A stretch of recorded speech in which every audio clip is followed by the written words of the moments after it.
Okay, I'm going to show you something I've been talking about. Greasing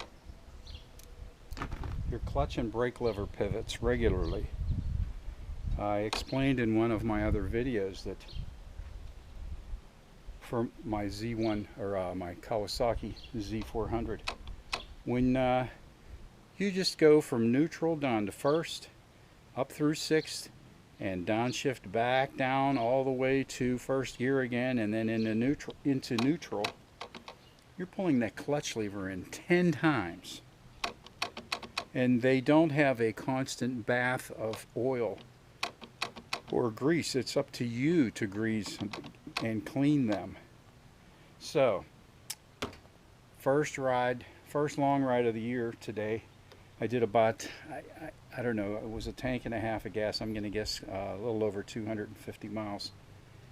And little shakedown run. And I've noticed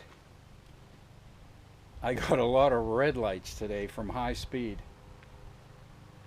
So I was really jumping on the brakes today. And I noticed that the pivot for the brake pedal is creaking. Now here's what I'm talking about. Listen, watch the arc of the brake pedal, the brake lever. Watch. See how that needs greased. So let's do it.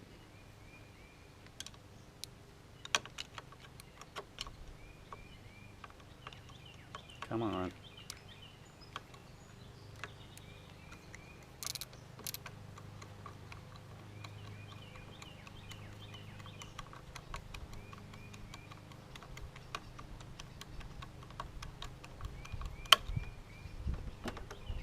Okay, when you do your brake pivot, brake lever, you pull out the pin. Examine it for wear. This appears to be a chromed shank, chromed sleeve on there. Chrome isn't for beauty, chrome is for hardness in a lot of places like that. When you pull your lever out, make sure this spring doesn't head for China. That's your return spring. Okay, so what I'm going to do is I'm going to clean this real quick.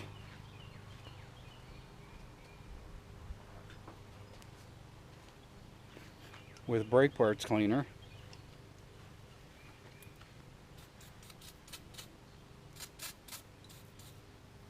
And I'm going to run a clean rag through it.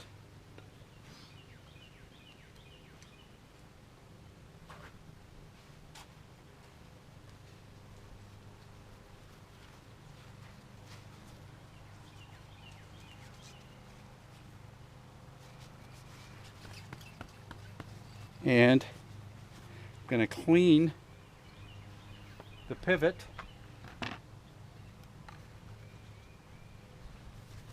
with the rag that has brake parts cleaner on it.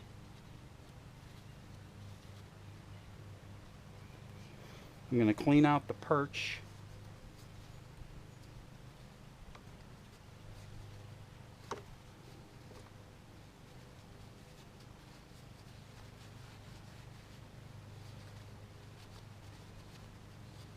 Okay, I'm going to clean the end and re-grease with white lithium grease. Right there. A little bit on here. My big red-headed woodpecker's here for his dinner. Put some inside the lever.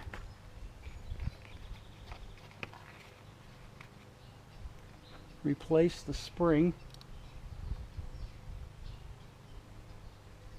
Make sure I put a little bit of grease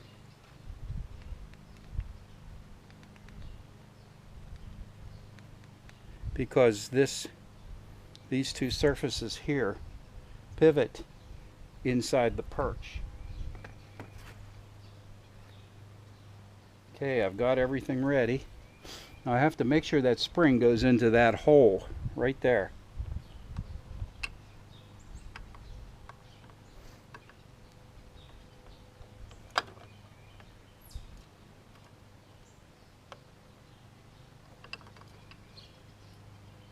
Come on, sweetheart.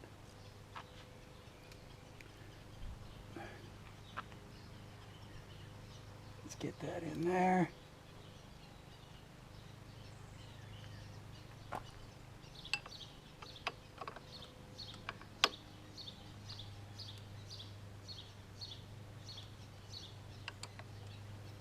Okay.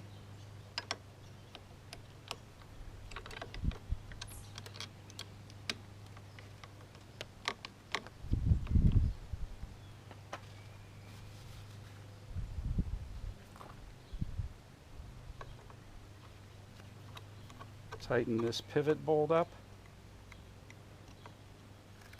Put the locking nut on the bottom right at the beginning.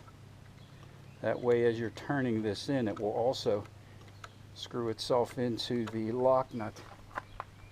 Okay, reverse the drive on your ratchet. This ratchet here for those tight spaces. Okay, put that on there. Come on, sweetheart.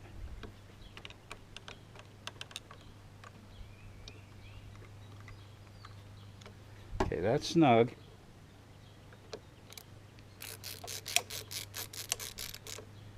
Now you don't want to, since it's a locker, you don't have to tighten it, because you will compress, you will squeeze these layers on these arms on the perch, which are cast into the master cylinder. They're one piece, so you don't want to break that. You just want to make sure this lever, now you want to make sure that it floats free. All right, now let's see if it creaks.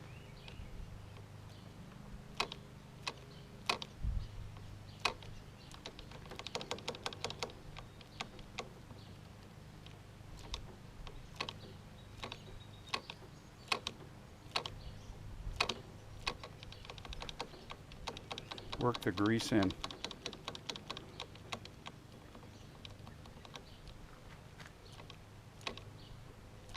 No more creaking. I'm going to do the same to the clutch. Look at all the dirt I got out of there. That's not dirt, that's metal. That's the aluminum being consumed by squeezing the brake lever. You can squeeze the brake lever maybe once for every 50 times you pull the clutch in, depending on if you're in the city or not. But anyway, that's how quick and easy it is to do a brake lever or a clutch lever. The clutch lever is a little more complicated, or a little more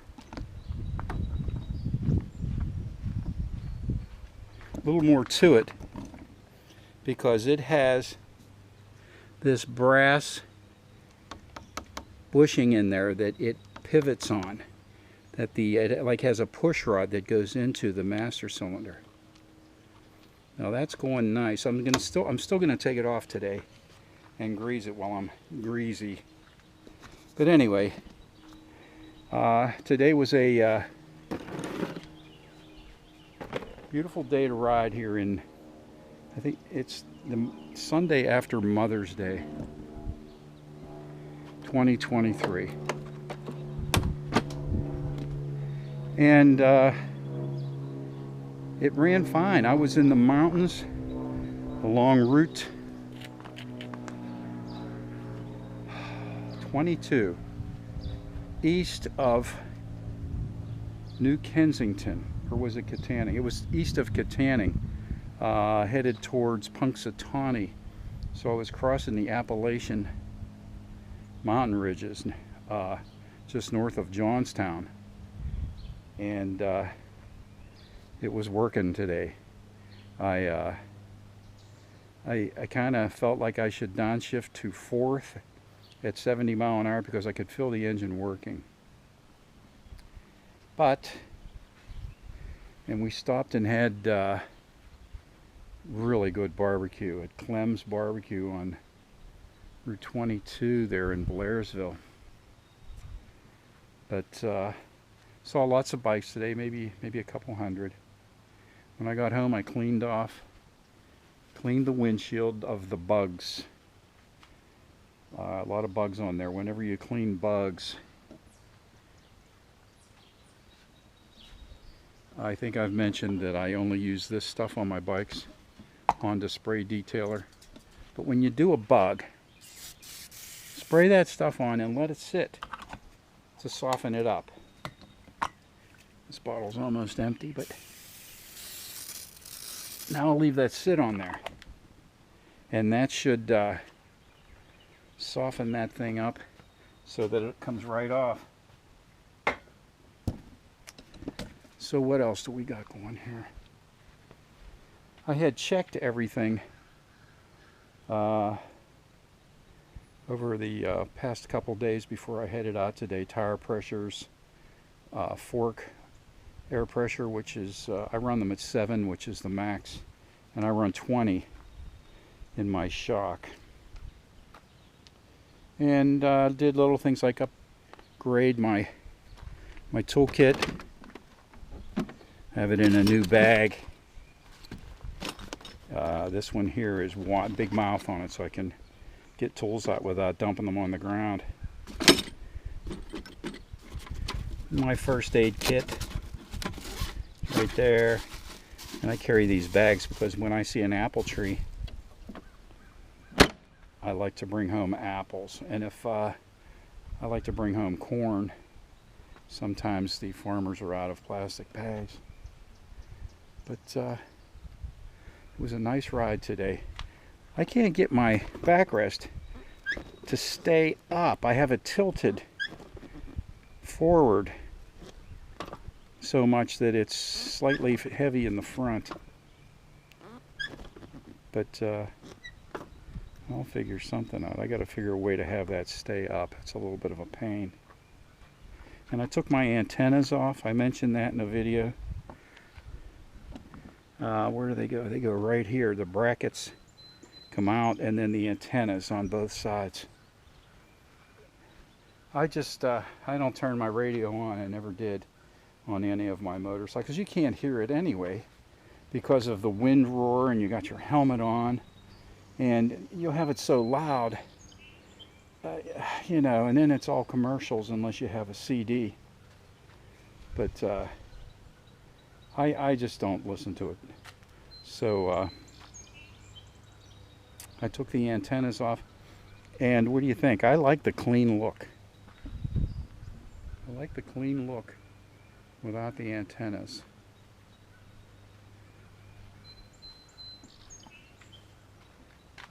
But anyway, starting another year, and I have the bike pretty much sorted out. There's nothing I really want to change on it.